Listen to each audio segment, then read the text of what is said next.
Hello friends, it's me, your pal, Bill Savely with Savages Disc Golf. You know what's coming.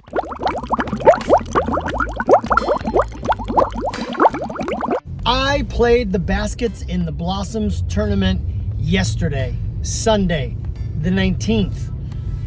I had goals, I was mentally prepared, I felt good physically. I got to the location early enough to do some practice throws. Actually played the first hole, threw about 4 shots off of there, carted with some really great guys, and I said, all right, let's go. Ended up birdieing that first hole. Second hole, I threw a forehand. It skipped a little bit out of bounds and then skipped back in bounds. Very long upshot, for a birdie. And I was like, all right, and I didn't get that. But I was close enough to just kind of toss her in there for the par. I threw my disc into the basket. It went into the chains. And the chains accepted my disc and then coughed it right back out. And I thought, you have got to be kidding me. So no par on number 2. Started to play the rest of the course and did pretty well. I got some pars, took a few bogeys. The bogeys are manageable on that course. You have to throw the right way. You just have to throw the right way. You can't be short, and a lot of those holes have odd tree placements all over the place. So if you don't hit your line, you don't hit that gap, it doesn't go a certain distance, you are looking at a scramble to save par. And sometimes to get that bogey. Either way, couple of birdies, couple of bogeys, and then when it was all said and done, I'm on hole number 18 and I think, okay, I am 1 over par. I can't believe it. If I birdie this hole, I go to even, which would be my ultimate goal. 479 feet, wide open field. I threw the Mamba with a bit of a tailwind and I threw it flat. If I'd have thrown it with a little nose up or a little high, the wind would have just taken it, theoretically. Still a good shot. And then I grabbed the Envy and I threw that putter, gave it a toss, pin high, but to the right. It didn't hyzer at all. It didn't turn at all. Talking with my card mates, they said, well, you got a crosswind from left to right. So if you threw that putter flat, which I did, it will kind of go straight, but the air gets under the disc and will just drift it slightly to the right, which is exactly what happened. Well out of my range to make that par, or to make that birdie. I ended up taking a par on that hole. Still finished +1 in MA60. I was in first place for quite some time. And then another guy started his round a little bit later in the day. It's a flex. We started early. We were, I think, the second card out. And I'm watching his score on the PDGA Live. And he's like 4 over, 5 over. And I thought, okay, Katie bar the door, here we are. This dude birdied 10, 11, 12, and 13. And at the time I looked and he was +1. Just like me. And then I thought, all right, well, 479 feet, hole number 18. If he pars, I win. Or no, we tie for first. And if he gets a birdie, he wins. And this dude, God bless him, he got a birdie.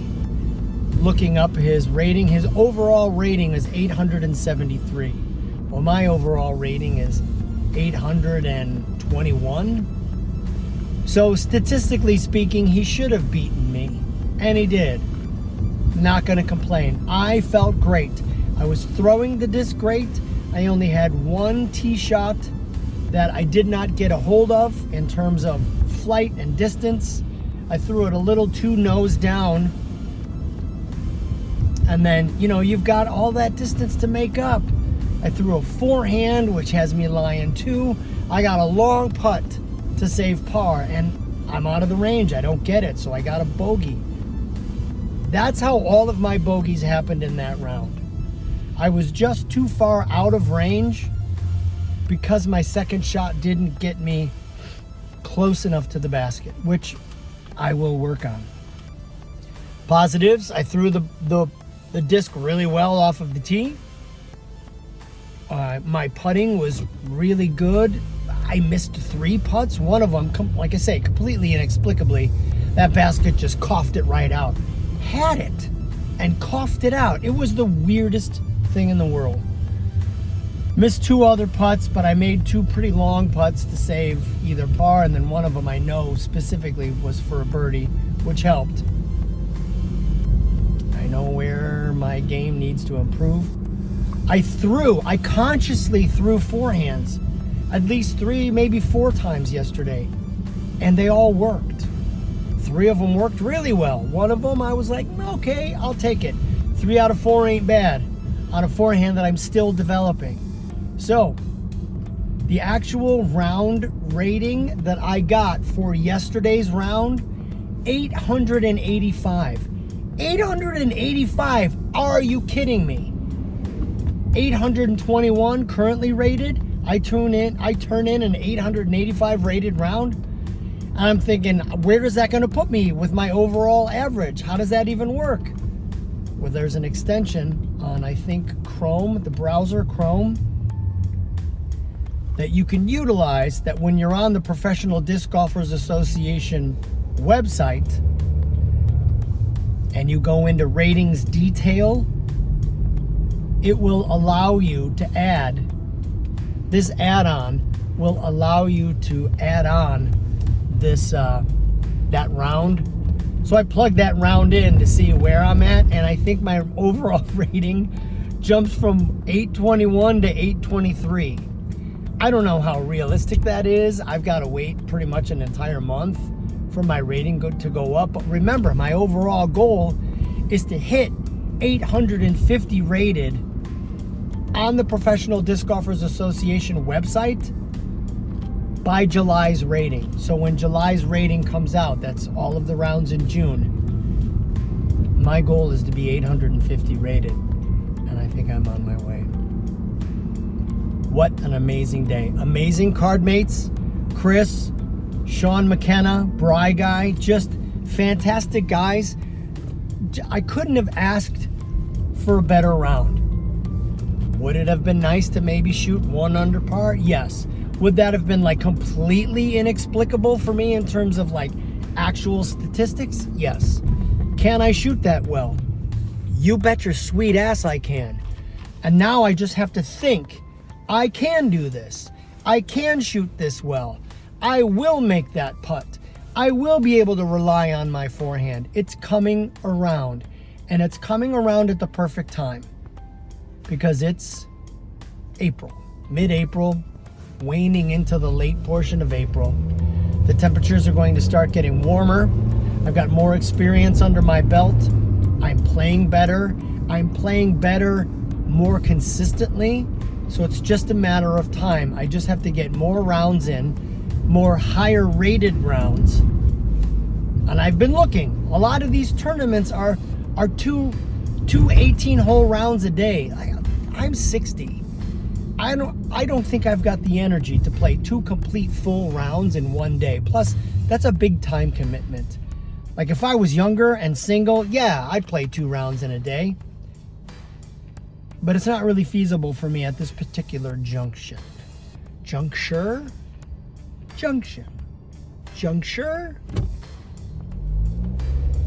So I could play more tournaments, but like I said, a lot of them are like 2 a day. You play a round in the morning, you break, you have lunch for like an hour, and then you play another round. Well, like I say, I don't have that kind of time commitment. So I'm looking for the tournaments that are within my area. I don't really want to drive more than 45 minutes one way to get to a tournament to then, play for 4 hours and then drive an hour back. It's a long time. So it's a bit difficult. But I will get there. I know they're out there, and I've been looking. So that's where I'm at. Super happy. Glow League is this week, Wednesday. And I'll see what other kind of sanctioned rounds I can get in so that my rating continues to go up. Thanks for watching. Thanks for liking, subscribing. Here we are, folks. It's summer. Let's go.